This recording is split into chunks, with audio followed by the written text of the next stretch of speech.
Hello and welcome to Creature Club. It's a mostly weekly podcast all about the creatures of Dungeons and Dragons. I am one of your hosts, Daniel, and I am joined by one of your other hosts, Mikey. Hello. Good to be here. It's great to have you. Thank you very much. Thanks for flying all the way into the studio. No problem. I literally flew the plane Yeah. into the barn. You guys recording the barn. I just flew my biplane into it. So You did. it's not even a biplane. It's more like a Wright Brothers plane. It's actually a triplane, which I think is showing off, but that's a conversation for our other podcast, Biplanes and Triplanes. Yeah. So this week we are talking about more devils. I think we're almost finished. We have 4 more devils to go, and this week we are doing a devil double bill because we're covering the 2 sort of bottom of the pecking order devils. So we are talking about the Imp and the Lemure, who share the same page, which is 76, which isn't a funny number, but I just thought I'd let you know in case you're reading along at home. Yeah, we gone past the funny number, so. And I don't think this one is long enough for the other funny number. Yeah, sorry guys. It's not, I just checked. What is on? Actually, what did we do on the funny number? It's just it's not even a monster on that. It's just talking about more devils. Yeah, I know. But yeah, so we have the Imp and the Lemure. The Imp, we'll start with the Imp first of all. What it looks like at home is a imp, kind of a classic-looking small little devilly creature with wings, a tail, horns on the head. But it seems like this D&D one has kind of like a scorpion tail. Yes, because it has a sting attack. Is probably what that's referencing. Yeah. So it's a tiny creature. So it's about the size of a house cat, but it's a humanoid. It's got some big bat wings and a scorpion tail and horns on its head and big ears. It doesn't really look very scary, to be honest, but you can imagine how if you weren't so exposed to popular media and you were just a person in D&D, be like, fucking hell. Yeah. Or just if there was loads of them, you'd be like... Yeah, it's not fun. But yeah, imps in general just aren't really scary anymore because they're tiny and they're just little feckers most of the time. So, although people don't like spiders, so, Yeah. Maybe we'd have a similar reaction to imps in the real world. Maybe. And the Lemure looks like kind of a... He looks like sort of a man made of porridge, or like a man coming out of porridge. I wasn't expecting... I thought you were going to say clay, but like porridge is it's actually a very good... It's actually like if you made you got porridge, you made it into what you think is the form of a man, and you stuck some dentures in for the teeth. Yeah, that's a Lemure. And then you let it melt, like let it set like porridge does, so that it was like it doesn't have legs. It really reminds me of you remember, is it the Power Rangers movie has Ivan Ooze? Yeah, it always reminds me of Ivan Ooze. Okay, who remembers the Power Rangers movies? I do, we're but insufferable. It's fine. It's some purists consider it not canon because the budget was too high, which is very funny. Fun fact. Wow. Okay, so yes, that is what the Lemure and the Imp look like in the book. We'll just briefly cover their history. I think Tim is going to be sad he isn't here because they both actually have some cool history. Yeah. The big thing I learned, which I thought was really interesting, is so the word imp is derived from the word impa, but impa just means it originally meant like a new part of a tree, like a new branch, or like offspring of like a line of like lineage, so like a scion of a noble house. Right. And then it started being short, and then it got shortened to imp, and then it started being used in expressions to say like the imp of hell or the imp of the devil. Yeah. And that specifically meant like that you were the, like literally, it's like the idea that you're the offspring of hell, like if you're a troublemaker or whatever. So presumably it's something like you can imagine kids, it being said about kids, like if they raise trouble, they get called like the imps of hell or whatever because they're acting out. Okay. And over time it came to just be like shortened down, and so like over the course of 100 years, it turns into its own word that just means a small devil, or obviously in English just means a small devil or demon or like familiar, just like a small malicious creature that like means ill and causes trouble. Yeah. And that's where it came from, and now we use it on its own to mean that, which I think is really interesting, just that like it started out as a completely different word. Yeah, I read here, and I was talking about this to you before the podcast, Dan, before we recorded. Is one I just found here on the internet of my favorite imp story, I guess, is the Lincoln imp in in Lincolnshire, in a cathedral, or is actually Lincoln Cathedral in Lincoln in England, and it's kind of a little gargoyle of an imp that's in the cathedral. And basically what happened is a bunch of imps, the legend goes anyway, I don't think it actually happened, or maybe it did, a bunch of imps showed up in the cathedral and started wreaking havoc and just like acting the maggot, as imps do. Obviously. And then an angel showed up, an angel came down and showed up to stop them, and then... Yeah, to say, right. Yeah, stop that. What are you Pack doing it in, here? lads. That's enough. And we already, and if you want to know more about angels, go to our angels episode, because they are much true. higher power level than a couple of imps. But anyway, the imp turned around and he was going to throw a rock at the angel, and just got instantly petrified. Instantly. Can I use an improvised weapon? I don't have any ranged attacks. Can I just pick up a rock and throw it at the angel? Yeah, sure. No problem. Actually, could you make a con check real quick? Yeah, okay, hang on. I got a 17. You're petrified. Sorry, okay. It says you're instantly petrified. Oh, can I have a feature that can I reroll or... Not now. Anyway, it's just the DM really trying to get this petrification going. Yeah, just trying to get it's like this is important to the story. I really want to move on. Yeah, it's very important. But yeah, and that imp that got petrified is in Lincoln Cathedral to this day, I think. Anyway, that's cool. So and then that's what that imp came from. So poor guy. Sorry about that, but yeah, that's what you get for acting the maggot in a cathedral. Some days you get to not have that happen to you, and other days you do. You just do. They don't think it'd be like it is, but it do. So. But it do. Yeah, and so the other one, the Lemure, the word Lemure, I think it's always spelt with an S classically, but the word Lemure, or Lemures maybe might have been a better classical pronunciation, is a Roman word, and it's a Roman word for like malign or restless like spirits. So it's very much like their version of a word for like a ghost or ghasts or specters. So you can understand how that word would very easily come to mind to describe like the endless like legions of hell, right? Just sort of the faceless masses that represent like all the damned souls. Yeah. Especially when you consider that like all the people who made D&D were huge like nerds into their classical like fiction. They would probably be more familiar with that word and stuff like that. Yeah.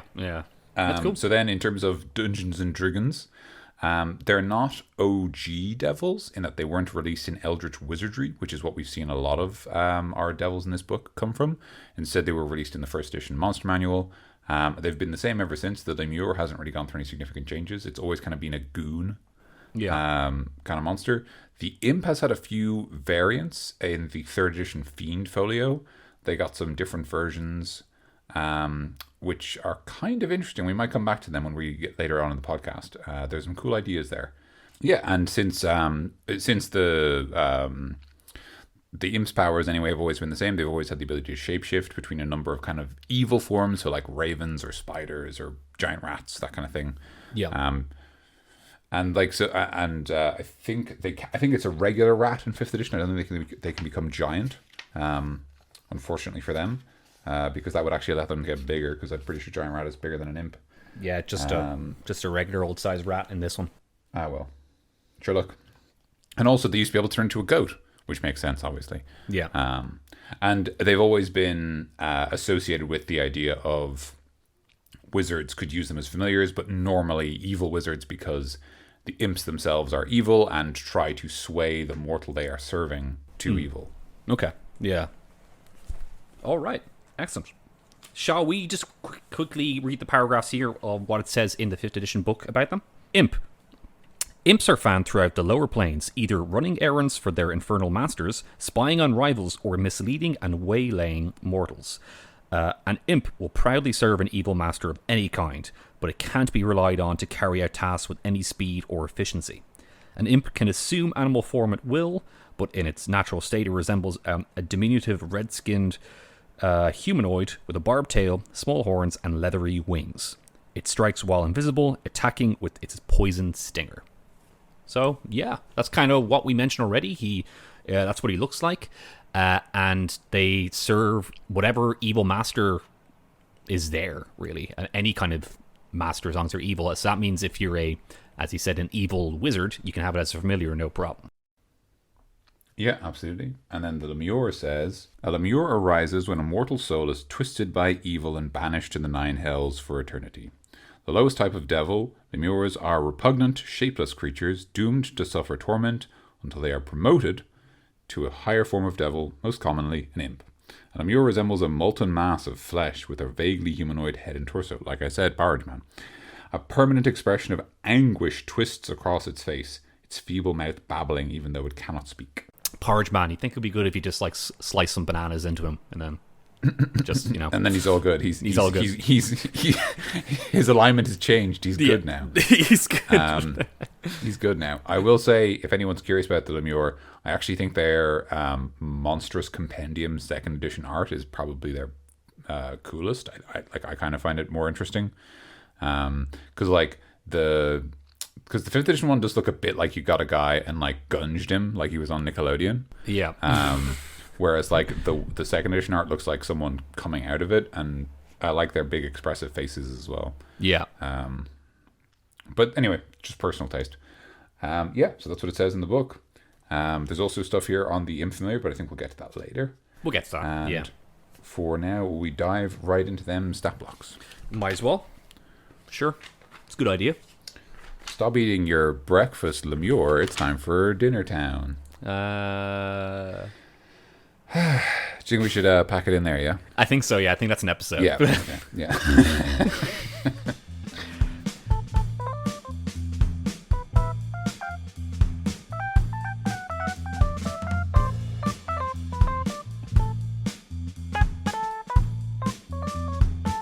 Okay, so we shall start with the Imp, because that's the first one there. Imp, tiny fiend, devil, shapeshifter, lawful evil. 13 armor class, 10 hit points, a 20-foot speed, and a 40-foot fly speed. Stat array is 6 strength, 17 dexterity, 13 constitution, 11 intelligence, 12 wisdom, and 14 charisma. Man, it is like better than most normal people. Yeah. I guess it is supposed to be like an evil creature, even if it's small. Yeah. Skills, deception, insight, persuasion, and stealth. It's trained in all 4 of those, which is pretty good for like a low CR monster, and also like pretty good just generally. Like you can understand how that would be useful for a wizard to have as a companion. Yeah. Because you just have like more skills now between the two of you. Damage resistances, kind of what we've come to expect from the DVLs. So that's cold, bludgeoning, piercing, and slashing from non-magical attacks not made with silvered weapons.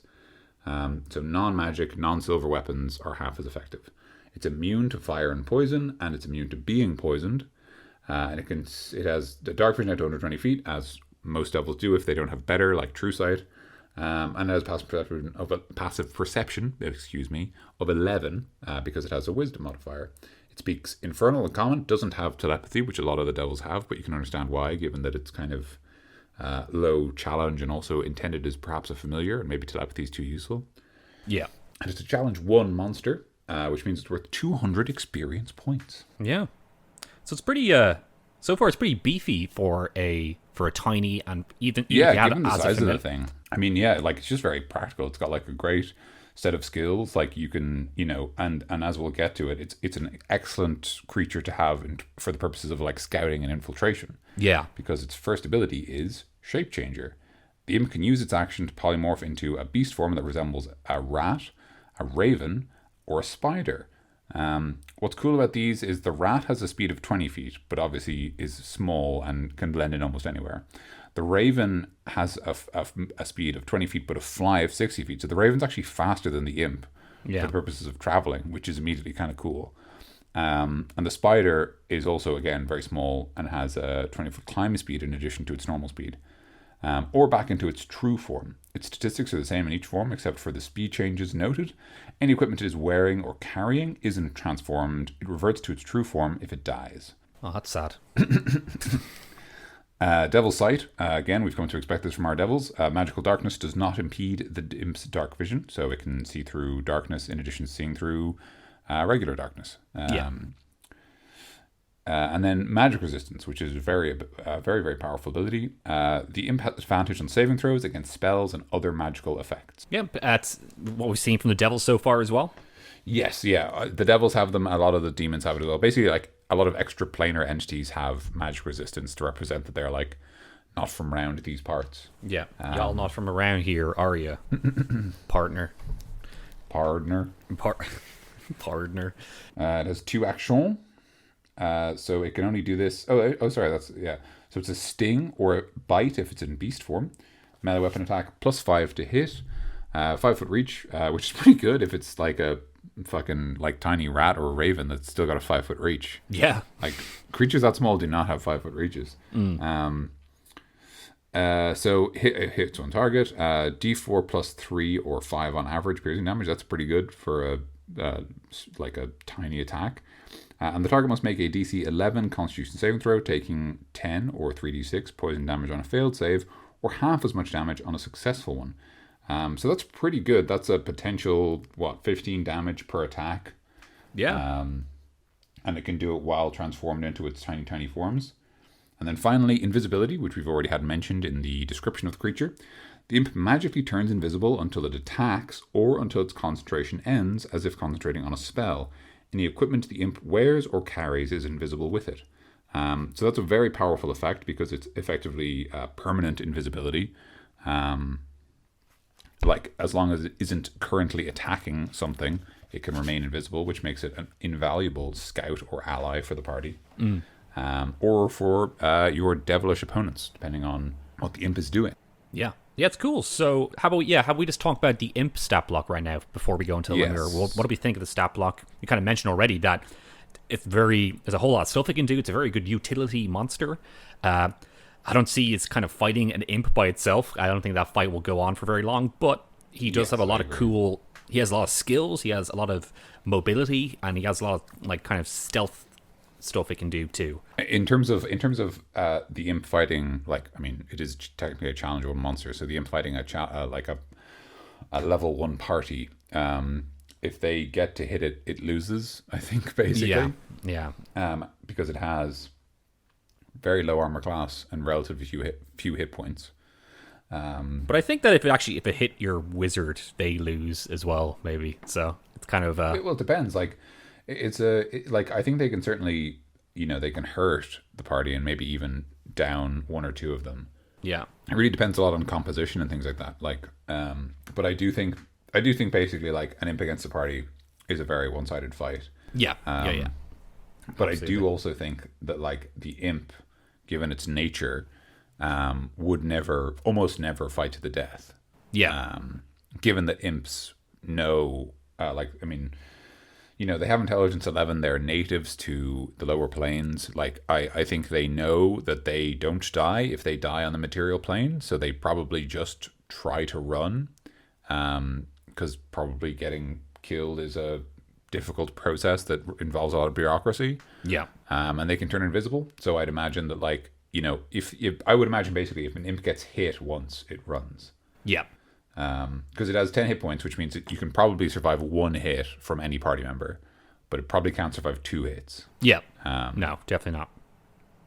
And yeah, it seems in an imp's nature to just kind of run away and not, like, it'll never have an honorable duel to the death. Like, that's not really even an impish thing to do. Yeah, I mean, it does also say that they are loyal to their masters, so it could obviously be the case that if you're fighting, say, an evil wizard who has an imp as a familiar, or you're fighting devils and they have imps as companions, that the imps might be loyal enough that they will fight to the death. Yeah.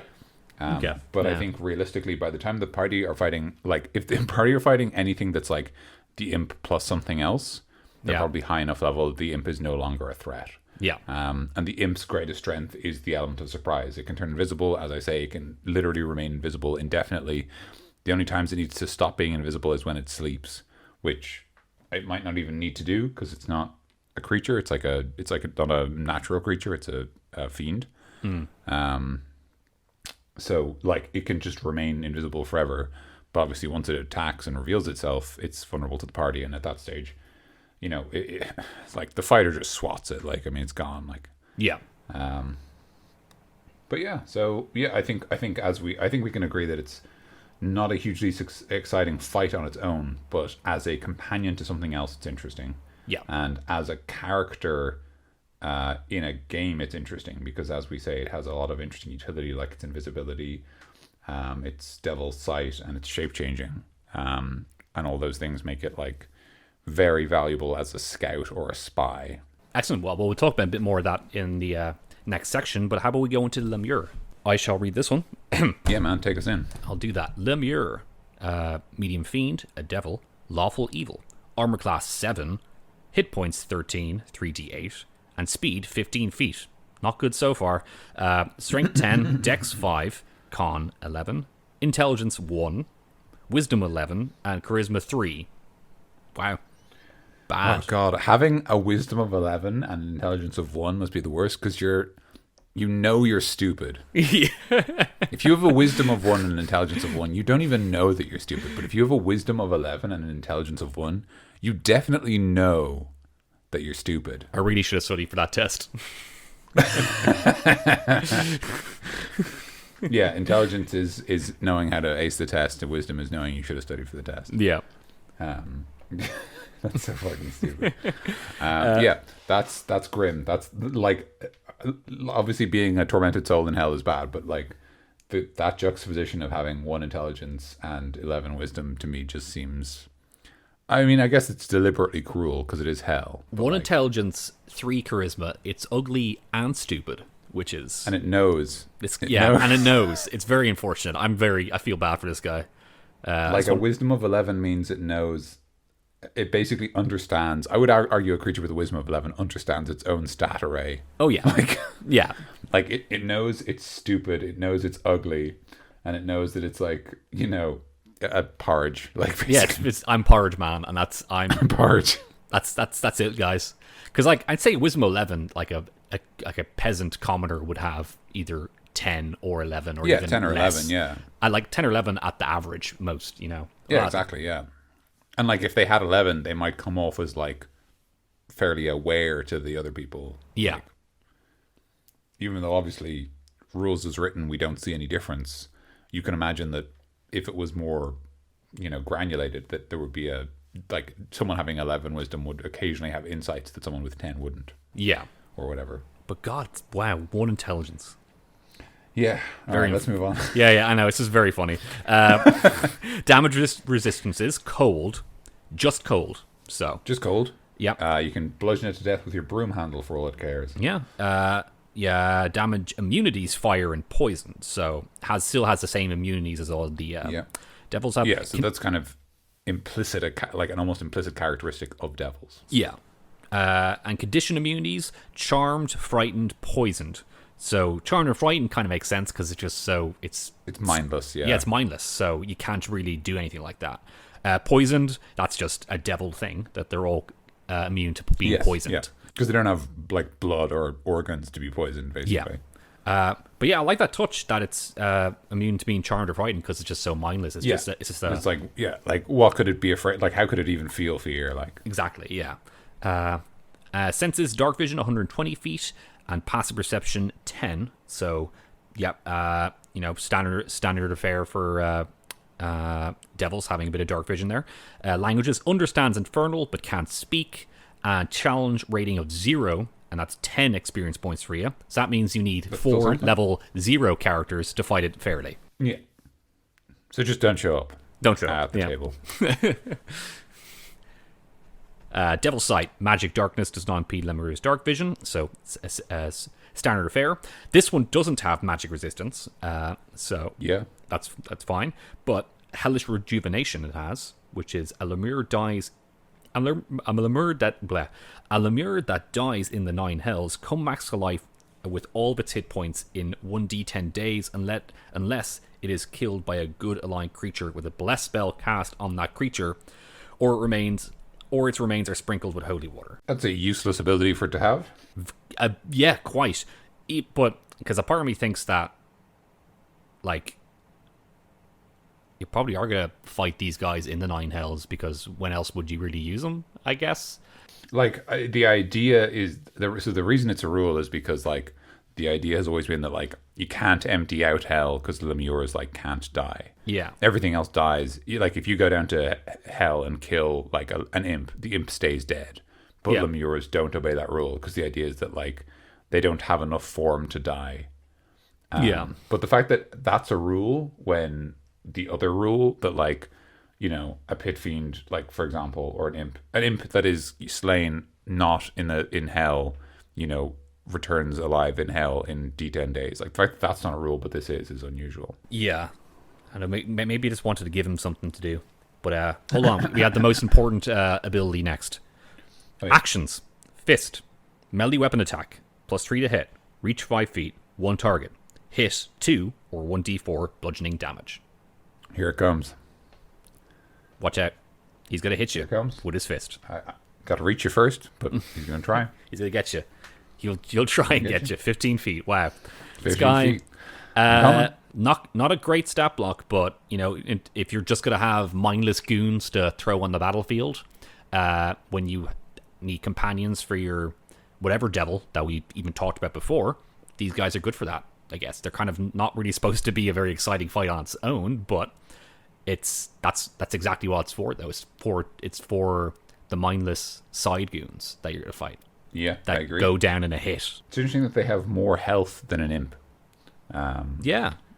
Like they have a lower armor class and everything else, but it's just interesting that like, because I guess the idea is literally like you're just hacking away at like porridge, Yeah. and it's just like there's and nothing there. And an There's, imp is tiny. There's no organs or anything. And maybe because they're a little bit more fragile than the bigger guys like lemures and stuff, and also because it's tiny.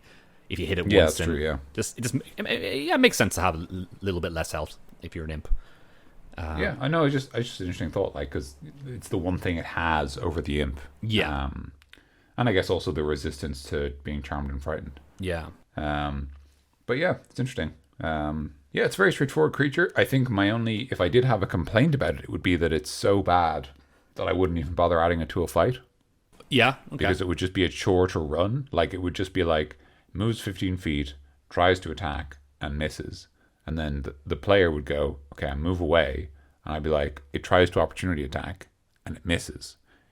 Yeah. I feel like yeah. if you are doing a high level devil like encounter and you need some devilish companions for it, then I'd say imp is kind of the one that you should go for, because this seems a bit more interesting with them. They can fly around, they're a bit faster, and they're just kind of like a little bit more iconic, I guess. They're kind of small little devilish little goons, and that's a bit bit more fun than Porridge Man, Yeah, I agree. It's interesting because like the nature of like devils as creatures means like they don't they don't support each other. Like they don't like cast buffs, for example. Like not really, anyway. Yeah. But like if you had lemures and then you had another devil that like gave bonuses to other devils, that would be like a great combo. Yeah. But like it's just like none of the creatures in here do it.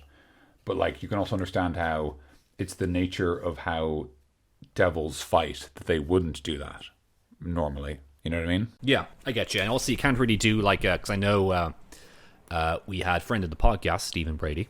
He mentioned on Twitter after we did our, what was the kind of the more gluttonous demon that we've done before? Which one? The zombie Dan DeVito? No, kind of the big one that would eat stuff. It's either Nalfeshni? Nalfeshni or something. Man? But me and Tim talked about the Dretch before, and we kind of said that this guy's useless. He's terrible. And the Dretch is kind of like the Lemure of demons, but Dretches can kind of do a bit more stuff than Lemures. But I think Stephen Brady mentioned on Twitter that maybe like a higher level demon can just pick it up and eat it to gain some more health.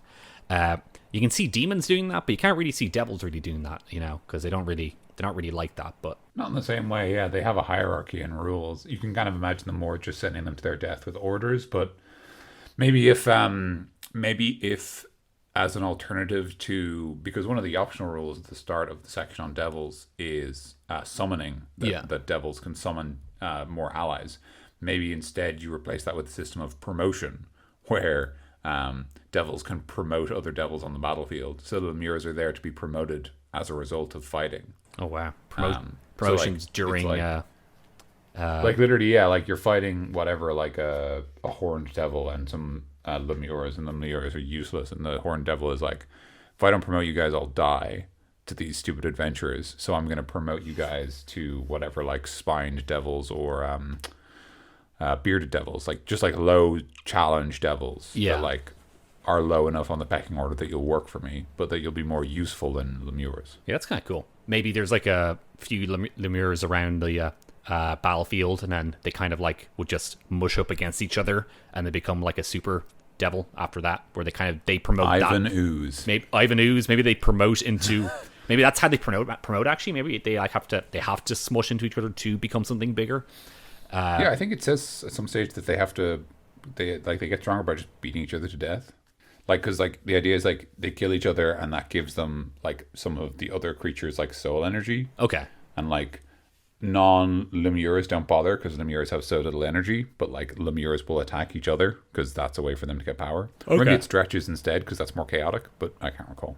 Maybe it was one of them. Either, once again, a classic getting devils, demons mixed up.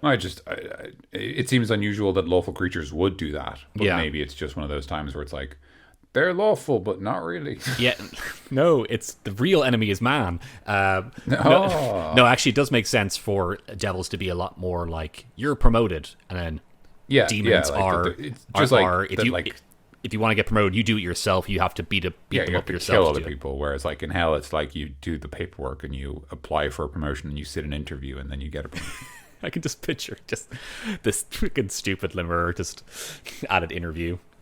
You didn't even wear a tie, man. Come on, you're supposed They'd to. be so bad at interviews. They've got charisma 3. Yeah, and they know as well. They know they're terrible at this. They know. know. Like it's basically like wisdom is like knowing that you didn't get the job during the interview. Like I didn't get this, did I? No, you didn't. Yeah. Oh god.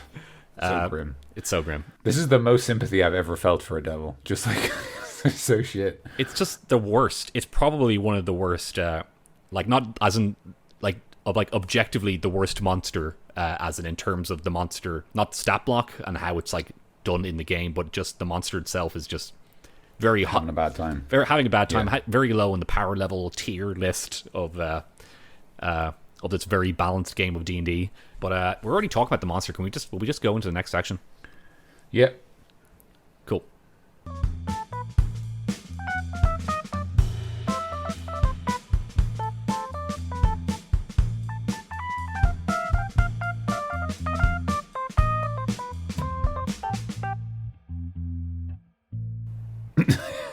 Hello, welcome to the next section. Hi, welcome. Thanks for coming. I'm so glad you could make it. Are you actually? Actually, Well- yeah, you would be. It's very exciting when people listen to this show. So yeah, I don't know why. Yeah, normally, yeah. I don't know why I did that sarcastic. It's okay. Don't worry about it. Just coming after me. Don't know why. I don't know. why. It's Okay, cool. So we kind of already talked about like what we could do with Lemure. I think it's fair to say like, and we've also kind of mentioned this as well already, that like either of these bastards in the Matrix room, they're just going to get good. Yeah. they're absolutely gooned. Like there's no doubt about that. Like they're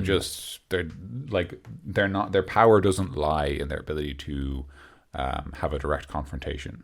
They're useful allies to either the enemies of the players or the sort of neutral parties that play between the two, but they aren't necessarily very interesting as fights on their own. Yeah. The Lemure especially basically does literally nothing. I mean, like, it's just nothing. Like, like the only reason your players will ignore them is because they have 13 health, which means they have enough health that at low levels you will need to hit them twice instead of once to kill them. Yeah. So the Lemure, is it actually a goopy thing, or is it solid in a way? Because it looks goopy in all the pictures I've seen. But is that written down? It's supposed to be kind of goopy. It's supposed to be goopy, but it doesn't have any features to like. It doesn't have any like ooze features. Basically, Yeah, it doesn't have like 'cause the ability to like slip through cracks or anything like that. Exactly, because I was thinking about maybe giving it that. Really, I don't know how that would. It's not going to help much, but it'd be fun for like just a.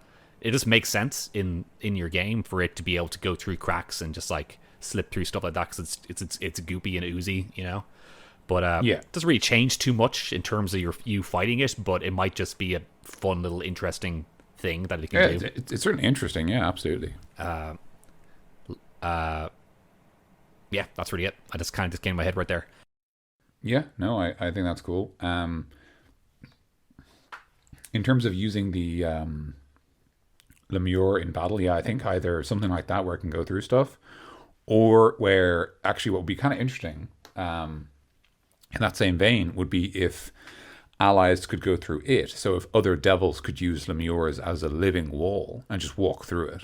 Yeah. Okay. But the party obviously can't. So like, in other words, like using the Lemure as like a tide, basically. Okay. Yeah. So using them rather than having like one or two, having like four that act as a wall, Yeah. Okay. Yeah. and the actual devils in charge like march behind that. So you can't even reach those devils without going through the Lemure first. Yeah.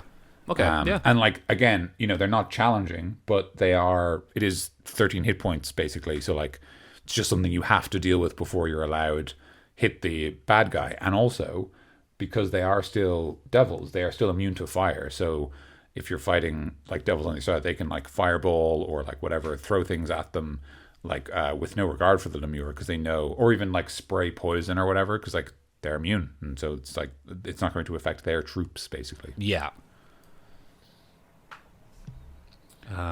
You could also have a cool thing where like the Lemure like basically act as chemical weapons.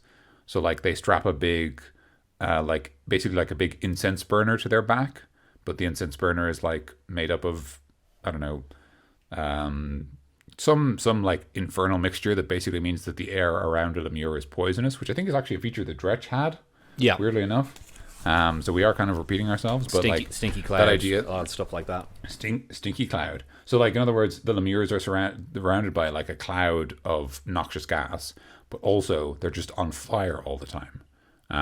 So like you can't even touch them without being burned. Yeah. Because again, these are things that do not affect the creature in question.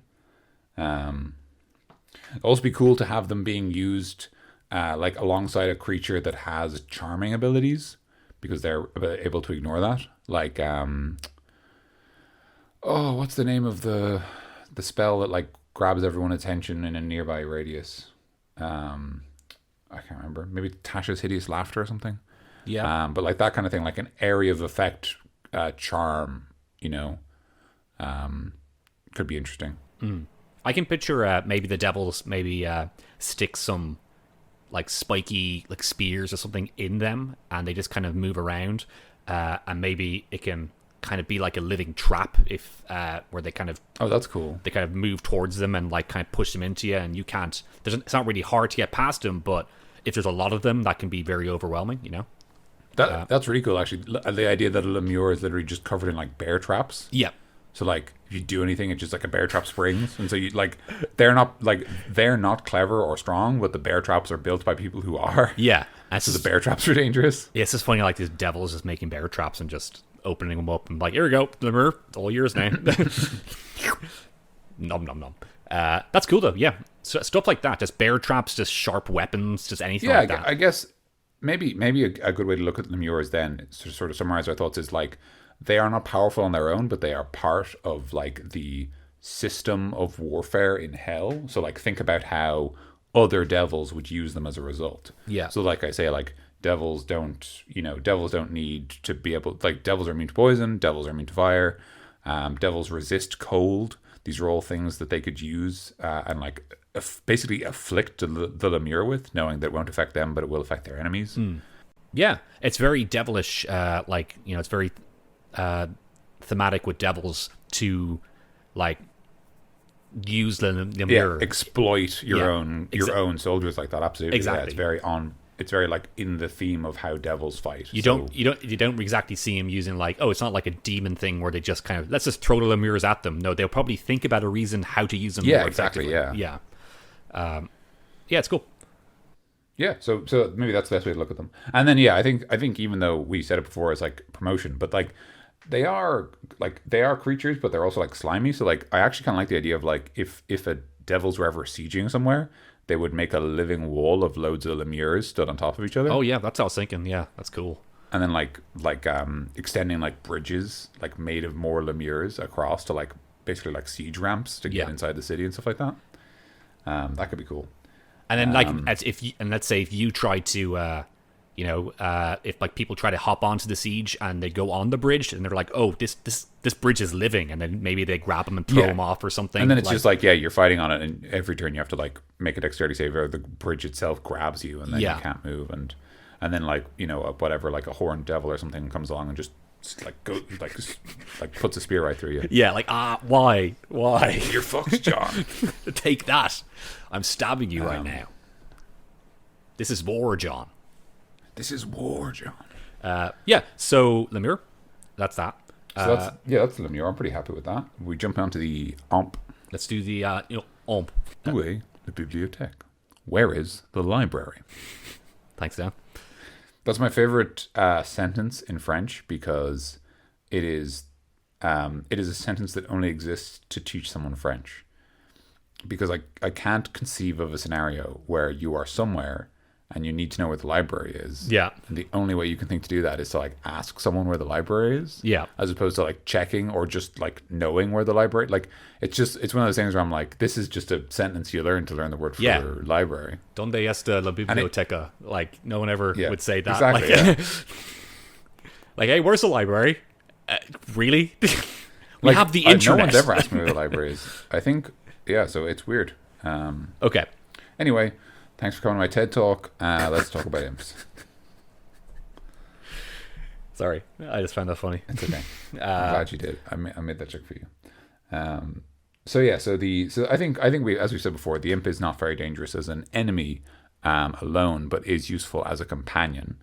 And as a companion, it can shapeshift to blend into its environment. It can turn invisible to literally not have to worry about its environment. Which does mean those abilities kind of compete for design space in some ways. Like it's less valuable to shapeshift if you can just also turn invisible. Although they can stay in another form and fight as a non-imp, which might be valuable for other reasons. Yeah. Like a really obvious one off the top of my head is like if the party are already dealing with, say, a flock of ravens or a swarm of spiders, the imp can transform and blend into that and just get to attack without reprimand, basically. So that's something. In terms of what else they can do, I think we've already kind of covered everything. Like they can fight along something else. They can't really use very many tools on the battlefield because they're so small. But they can steal things and run away with them. Which isn't necessarily a terrible idea, especially if they're working alongside, say, a devil who can use command or similar magic and force the party to drop important items and then have an imp snatch them. Yeah, or just like disarming them and then like the imp just takes their sword and like, dude, that's my sword, just taking their weapons, and then that can like, I have no weapon now, crap. Just being like a nuisance. I think the imp will be very good for just being that kind of like just little shit during the fight, Yeah. Come here, little shit. Come here to me. God damn Come it. here to me. Do you want me to tell you about the imps from the Fiend Folio? Let's hear it. So there are 3 different imps. There is the Blood Bag, the Euphoric, and the Filth imp. So they all have slightly different abilities. I think probably my favorite of the 3 is the Blood Bag imp, because it has a really interesting kind of role, basically. So the idea behind the Blood Bag imp is that devils don't have curing magic. They don't have like magic that heals things, because that's the domain of like divines, basically. So what a Blood Bag imp does instead is it has a natural ability to regenerate health, and then other creatures can feed on its blood to regain health. So it basically transfuses blood to other devils to give them health. Right. Okay. Cool. Interesting. And in a more simple way, it's literally just the idea of like, I mean, these imps are basically Capri Suns for other devils, which I think is really interesting. And it's a really interesting notion of like how they deal with something they don't have. They don't have the ability to heal wounds, so instead they have creatures who they can feed on, but who are better at being fed on. What's my purpose in life? I drink you. What? You're a Capri Sun. What? What's happening, man?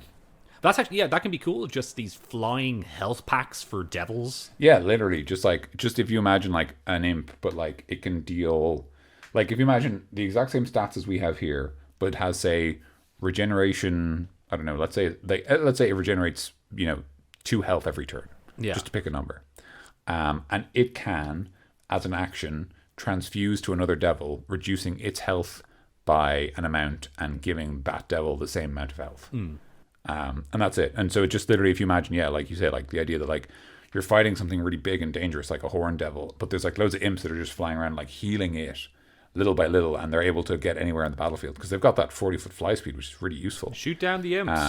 They are health Yeah, packs. exactly. Literally, they are health packs.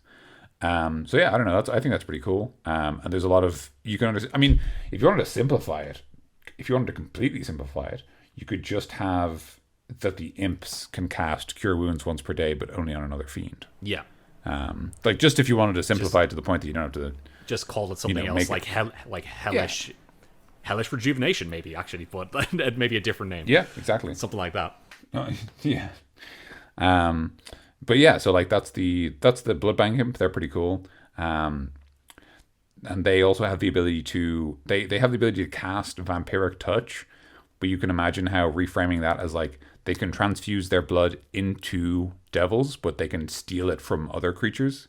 It's like they attack you and they like vampire, like drink your blood, and then they rush off and feed it to a devil to get their health back. Right. Okay. Yeah. So that could be interesting as well. And then there is the Euphoric Imp. They basically produce a slime that's very hallucinogenic, and so they like trade it so that people can like bliss out, basically. Right. That's it. That's literally all they do. They trade it? Yeah. Is this during a fight or? No, like just in society, in fiendish society, it's like what they do. So they're just like drug dealers? Yeah, they're literally like the idea is like they're sting as opposed to. So basically, what they do is they, to again translate it into say 5th edition, it would be a case of if you fail the saving throw against their poison, instead of just taking damage, you would probably be like charmed or stunned. Yeah. Basically like blissing out and like unable to. No, you'd be incapacitated because it says that you can't take actions, but you defend yourself normally, which is exactly what incapacitated is for. Okay. Yeah. So you'd basically just be like tripping out, and you'd be useless for the fight. That'll be a fun. But the implication. Oh, go ahead. Sorry, yeah. What were you gonna say? I was gonna say that'll be a fun, like city game where you find out you're like your guards and like you gotta stop this new drug ring. And like, what is it? I don't know, man. They call it Imp Sting, and then they find out it's actually a literal imp is going around, and then it just becomes. They go deep down the rabbit hole, and like turns out it's all coming from hell. Like, oh, we didn't sign up for this. Didn't sign up for this, boss. No.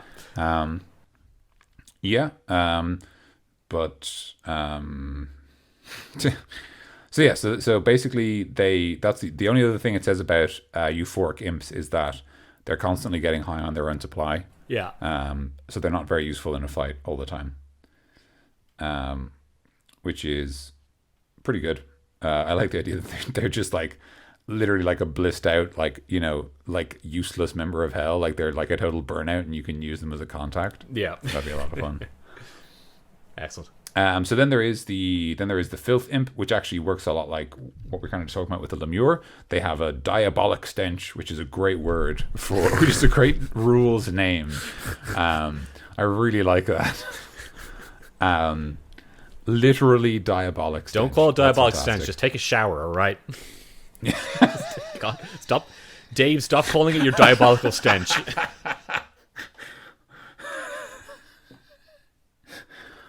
That's very good. Clean yourself for fucking once, all right? God, Dave, you're not self-cleaning. I know you think you are. And the other thing is that they have their stinger also risks. So basically, for them, it would be that if you fail the con save, you get filth fever. Okay. Which is a classic D&D disease, which is listed.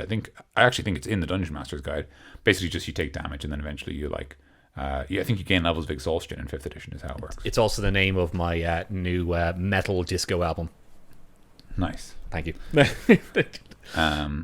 So if you want to represent the Filth Imp in 5th edition, you could just get the Imp and let it cast Stinking Cloud once per day, and then have it that the poison stinger also afflicts the Filth Fever disease. I wouldn't change anything else. I would literally just say they take that much damage and they contract Filth Fever, because in 5th edition Dungeons and Dragons, diseases are a joke and very easy to get rid of. Yeah. So just use them, and then it doesn't matter, and then they get rid of them, and you're like, yeah, that's it. That's the whole disease all done. Wow, phony. Make sure you do call it the diabolical stench, though, because that would just be, you can't stop my diabolical stench. Yugi. I attack your life points directly with my diabolical stench. Oh God. This is this is stupid, but no. Yeah, man. Terrible podcast, but Terrible podcast, but good monster, and that's actually that's kind of interesting. That's very fun little ways to make your imp a bit different, and they can be easily done now in 5th edition. In the ways, it is. It's very easy to modify stats, and those 3 imps again. Fiend Folio 3rd edition is where you can find them if you're looking for more information.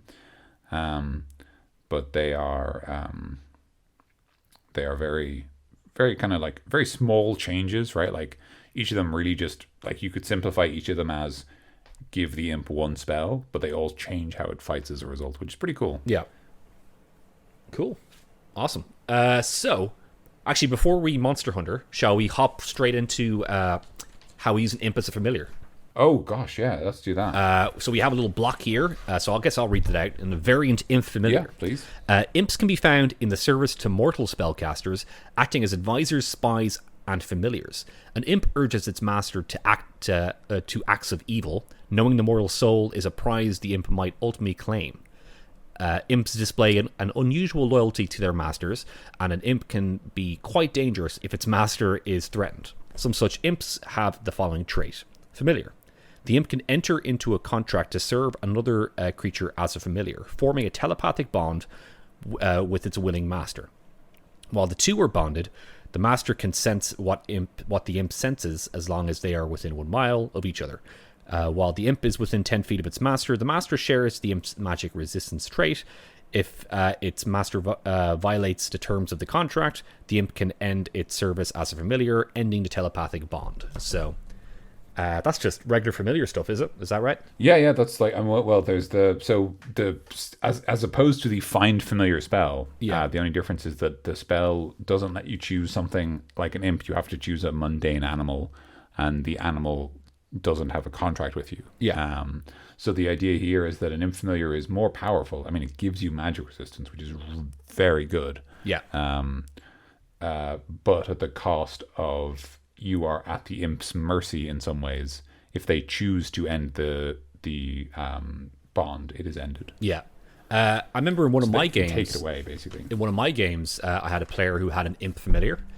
Stephen Brady, once again, mentioned twice in this podcast. Good for you. But he was playing a tiefling warlock called Regal Alabaster, and he basically he asked me, like, can I have an imp? And like, yeah, sure, of course. It's a kind of it's like a 1-shot or a 2-shot we were doing. So, or actually, it ended up being a 3-shot. So wow. But I was like, oh, I'll let you have an imp. Lying to your players. I know, right? I don't think I called it that. I think I said this is a short adventure. So that's how I branded it. Sneaky. A DC short adventure. But yeah, no, he just said, can I have an imp as a familiar? I was like, absolutely, because he was going with the Pact of the Chain warlock.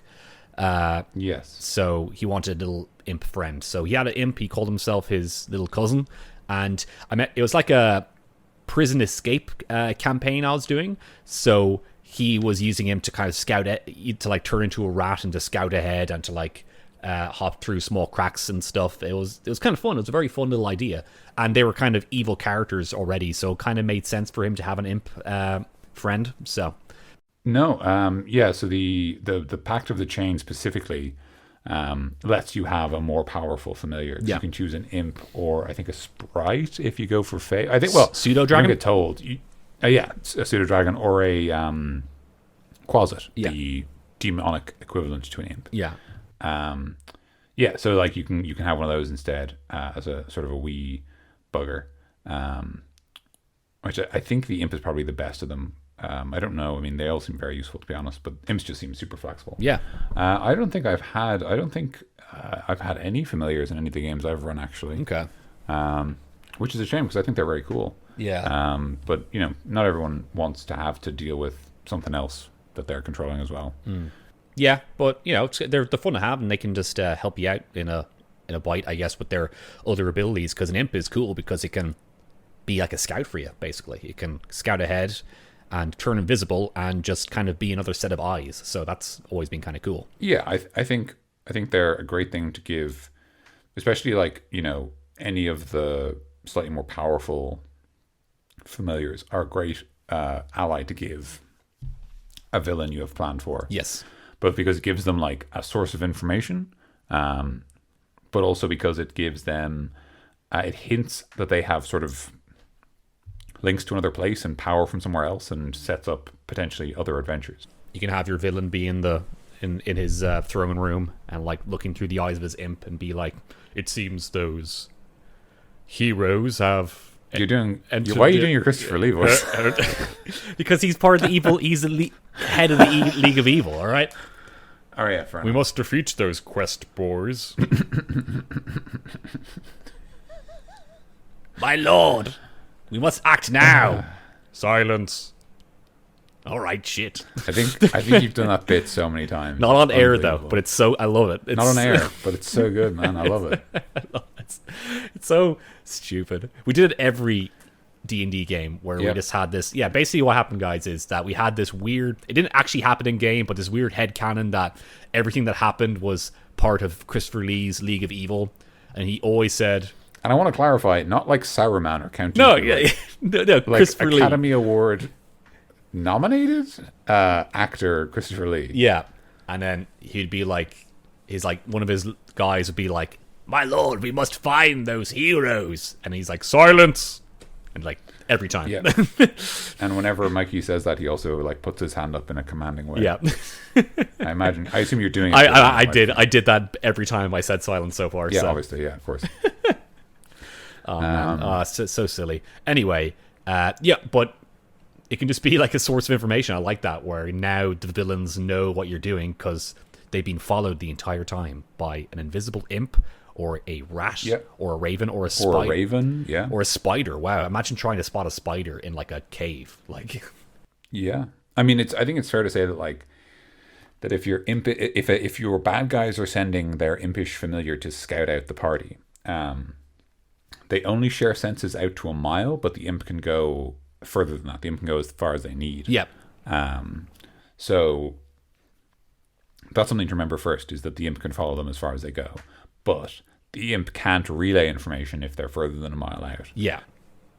I was gonna say maybe if the players kill it, then they can like cut off the source of information, quickly if they actually do find it. So Yeah, and the other thing I was going to say is just that if the imp is following them, it will probably do so as a raven, because the raven is the fastest of the forms it has. yeah, Because of its high fly speed.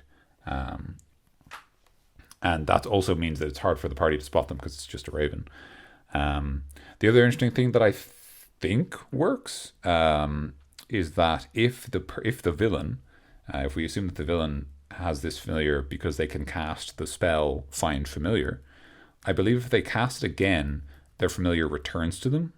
okay, yeah, So they can basically like send them to follow the party for a long time, and then just cast and Find then Familiar. conjure them back when they like need their information. Yeah, I'm pretty sure that's how it works. Yeah, Just as a thought, like that they might say like, I'm gonna say, like, because you can even use that. You could say like, oh, the villain is gonna send their familiar to follow the party for like a week and then call them back. So whatever the party does in the first week, the villain will know about all of that, but won't necessarily know about the other stuff. Monster Hunter. Oh, Monster Hunter. Quick yes. Monster Hunter before we end it. Quick one. I think the obvious thing with with an imp is that if you defeat it, you can turn it into your familiar somehow. Yeah, maybe like because it doesn't want to die, he's like, I can serve you, and then you sign a contract or something. It like swears service, or yeah, exactly. It swears service. Maybe even, that you can. Maybe when you so the find familiar spell has material components. Maybe that like when you defeat an imp, you get like a piece of it, like its heart or something, and if you burn that in the fire as part of the find familiar spell, it forces the imp to become your familiar. So just that's a way to like make it happen over time. Okay. I'm thinking with the Lemure, like I'm thinking like having a bit of Lemure in a jar just to have like Lemure putty of some sort that you can use for like, I don't know. Why do you have that? Just to have it? You never know, man. You never know. It's like the cigarettes in Metal Gear. There's like a couple of uses for them, but this is not good for you. Yeah, there's a couple of uses for them. Yeah, you hide them in your stomach. Yeah. You could. You could, for example, have Lemure. If you want to have like that idea of like Lemure putty, you could have it act as some kind of weird like mending salve or something like that, but like one that kind of curses you. Yeah. Or you could have it, I don't know, what else could you do with it? I'm trying to think now. I mean, like, all the stuff you could do with it would be evil stuff. I guess if you wanted to be evil. Like, I think, like, you could use Lemure putty to, like, desecrate a graveyard, for example. Yeah. Stuff like that. I don't know why you'd want to, unless you were a baddie. That's bad out. Like, That's, yeah, I agree, Mikey. It's bad out. Look, sometimes there's baddies. Sometimes you want to play as a baddie in D&D, and that's fine. Are we the baddies? Are we the baddies? Yeah, Lemure putty. There's 1,000 uses. Desecrate a just grave. watch the Power Rangers movie. I'm sure there's loads of uses for it there. I'm sure. Just watch that. Yeah. Or maybe I don't know. Yeah, as you said, maybe you can kind of like be a bit of healing. Maybe if you're in the 9 hells, it can heal you or something. Or maybe you can throw it on someone to like make the bless spell or holy water kind of hurt or something. Or like maybe in Pathfinder there's a spell called I want to say, I can't remember what it's called. It's like fiendish regeneration or something like that, and it's basically a spell where you use some devil's blood to give someone else the ability to very quickly heal wounds. Okay. So you could use that kind of idea of like you use the Lemure putty to like give someone else the ability to quickly heal, but while they're being affected by the spell, they like appear as a fiend. So like maybe you could say that like while they're affected by the spell, like spells from other devils, like you roll saving throws with disadvantage or something like that. So like it's like healing but with a cost, because you're making a Faustian bargain as such. Yeah, maybe it can act like, maybe it's something simple. It can act like a high acting poison almost. You can like mix it into like with a poison. That's a great idea. Yeah. And maybe it like works much better on like clerics and paladins and like just pious people in general. That's a really good. Yeah, actually, that's really cool. Yeah, like basically like a god killing poison kind of thing. Yeah, 1,000 uses. That's actually that's cool. If it was like called like Bishop's Folly or something like that. That's it was like a poison that's really good against anyone who like has a link to the divine. Yeah, that's very cool. Yeah, I like that actually. I like that a lot. That's a really useful and cool thing to give your bad guys, especially if the party have a cleric or paladin. And then it's like, what the hell is this stuff? And you're like, oh, it's from the hex. Yeah, and it's a fun little lore bit of like it's made from devils, and it can damage you, god worshipping sons of bitches. Sorry, I shouldn't cuss in my games. I cussed out. I'm sorry. Just imagine a devil like, I'm sorry, dude. I did a cuss. My dad's gonna be really angry. My dad's gonna be PO'd when I get home. Let me tell you. Asmodeus is gonna be so angry at me. I'm gonna get such a telling. You have no idea. You have no idea. Yeah. All right. Shall we leave it there? Any final thoughts on just these two guys? A really, really weird and interesting moment for a fight against a devil might be that they start vomiting up lemures. Okay. Yeah, that actually... Just like a big one just goes... And then like lemures. That'd be a very like... one of those moments where your player's like, what the hell, man? Like, oh, that was creepy, Yeah. Just to kind of freak him out a bit. Cool. Alrighty. Well, and we'll leave it there. Vomiting lemures. All right. That's a good place to stop the show. Everybody, thank you so much for listening to the show. It's been good to have you here listening to us on our Devils part whatever we're on right now. 7, 8? I have no idea. 7 or 8. Let's not make a fool of ourselves. Let's just stop. Let's not assume. If you've enjoyed this, you can subscribe to us basically everywhere. We're on all platforms at this stage, I think. Wow. Yes, that's true. Platform homogeny. We're probably missing somewhere, but I don't know where it is. Yeah, most places you get podcasts will probably be on it. And if we're not, let us know. Yeah, exactly. Let us know. Yes, please do actually. Yeah, and we can fix that. You can contact us long form through our website. There's a contact us page, or you can comment below the episode. You can also email us at creatureclubpodcast@gmail.com. If you've got a shorter thought that will fit into, say, less than 300 characters, you can also tweet us at creatureclubpod. If you don't have any thoughts on the episode specifically, we are always looking for homebrews or submissions of any kind for monsters or classes or items or spells. Anything else, Mikey?